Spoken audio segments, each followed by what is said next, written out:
But first to Bahia, in the northeast of Brazil, where in early December the coastal resort of Costa do Sauipe played host to the final draw for the 2014 FIFA World Cup.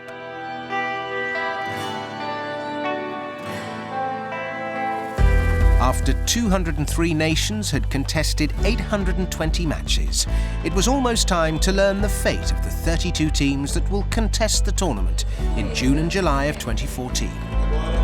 With an expected global television audience of 250 million, nothing was left to chance.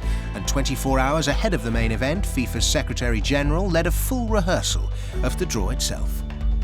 You are looking for a draw where all is perfect. That's what you are expecting. I mean, you are expecting that all the draw assistant and myself will be able to conduct a draw where there will be no problem, where it will be all perfectly organized, and that you will have at the end these 8 groups of 4 teams, with definitely some people will not be happy because some of the groups maybe will be stronger than other ones, but that's the principle of a draw.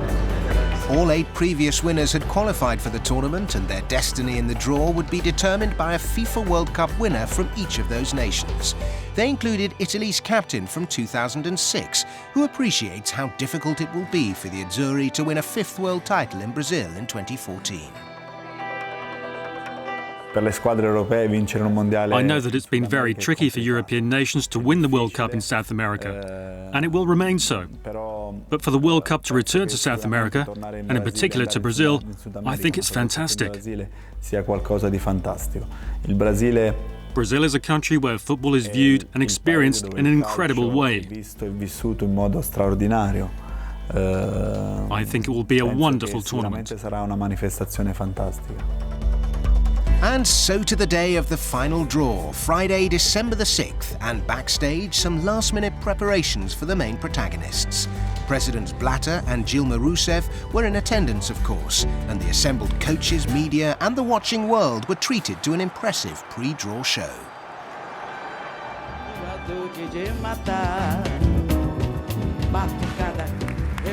But then it was down to business. Hosts Brazil were always set for position 1 in Group A, but who would they play in the tournament opener on June 12th? Croatia. Confirmation then of the lineup in Groups A and B. Brazil will face Mexico and Cameroon, as well as that opening fixture against Croatia in Sao Paulo. In Group B, Australia look to have their work cut out against a fast-improving Chile, and European heavyweights the Netherlands and Spain. Qualifying won't be easy. I would like to have had a little more luck with our opponents, but the reality is that we have rivals we know well, like the Netherlands and Chile, nations that have demonstrated a consistent style and approach over many years in different World Cups. Yes, they will be very difficult opponents, but we mustn't forget Australia. They may be relatively unknown, but they're not an easy team to face. All nations that participate in a World Cup deserve to be there. They're all top teams, but Brazil is the crème de la crème, and we play the opening match against them.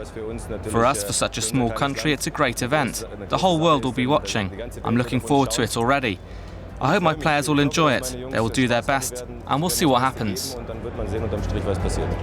Group D drew a few gasps from the assembled audience. Uruguay was seeded and were joined by Costa Rica, Italy and England. Colombia's reward for qualifying for their first FIFA World Cup since 1998 is a place in Group C with Greece, Côte d'Ivoire and Japan. And just to recap, Uruguay, winners in Brazil back in 1950, will face Costa Rica and 2 other former champions, Italy and England.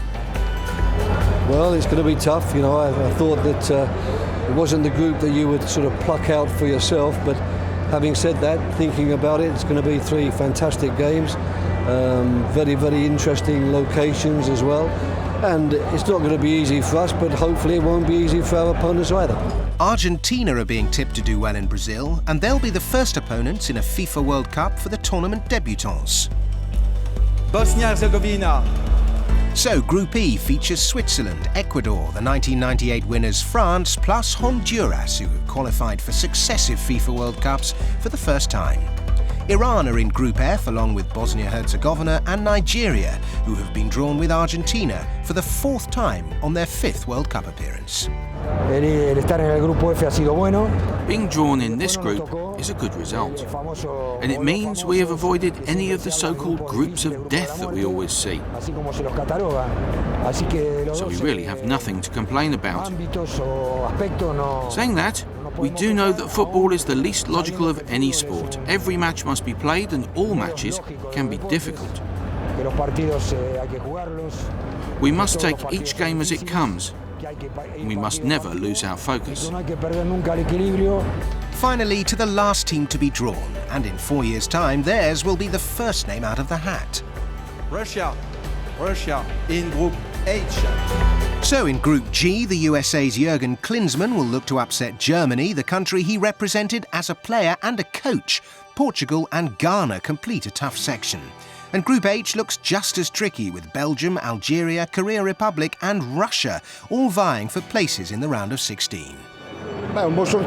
It's a good draw for us, especially when you look at other teams who weren't as lucky as we were. So I would say it was a good draw. I know the Korean team well.